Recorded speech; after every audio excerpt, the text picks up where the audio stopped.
சில வருஷங்கள் முன்னாடிலாம் வீட்டில் சண்டை வந்துச்சு அப்படின்னா என்ன பண்ணுவோம் அப்படின்னா, சண்டை போட்டுட்டு ஹஸ்பண்ட் வெளியே போயிட்டு வர்றதுக்குள்ளே வீட்டில் அதுக்கு முன்னாடி நம்ம லைஃப்பில் என்னெல்லாம் நடந்துச்சு அப்படின்னு யோசிக்கும்போது அந்த சண்டையை தாண்டி நல்ல நினைவுகளும் மைண்டுக்கு வரும்.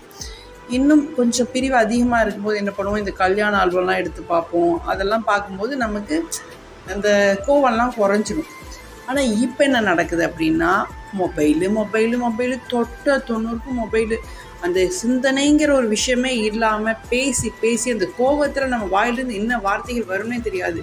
அந்த நேரத்தில் மாற்றி பேசி அந்த பிரிவு மேலும் மேலும் அதிகமாகுது. அந்த மாதிரி அதிகமாகும்போது இந்த விவாகரத்து அளவுக்கு இப்போ ரொம்ப அதிகரித்து நிற்குது. அந்த நேரத்தில் நீங்கள் யோசிக்க வேண்டிய ஒரே விஷயம், நம்ம அம்மா அப்பா கூட பிறந்தவங்க, ஏன் நம்ம பெற்ற பிள்ளைகள், இவங்க யாராவது நம்ம மாற்ற முடியுமா?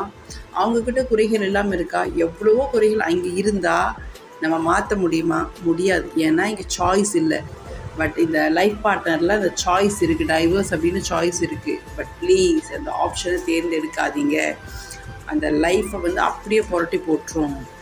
எதுனாலுமே நம்ம ஆப்ஷனை வச்சுட்டு அடுத்தடுத்துன்னு போயிட்டே இருந்தோம் அப்படின்னா நமக்கு சாட்டிஸ்ஃபேக்ஷனே கிடைக்காது. இருக்கிறதோட அதை எப்படி சரி பண்ணி நல்லபடியாக வாழ முடியும் அப்படின்னு யோசிச்சு பாருங்கள். அதுக்கு சண்டை போட்டால் முடிஞ்ச அளவுக்கு பேசாதீங்க. கொஞ்சம் நேரம் அமைதியாக காமாக யோசிச்சு பழங்க.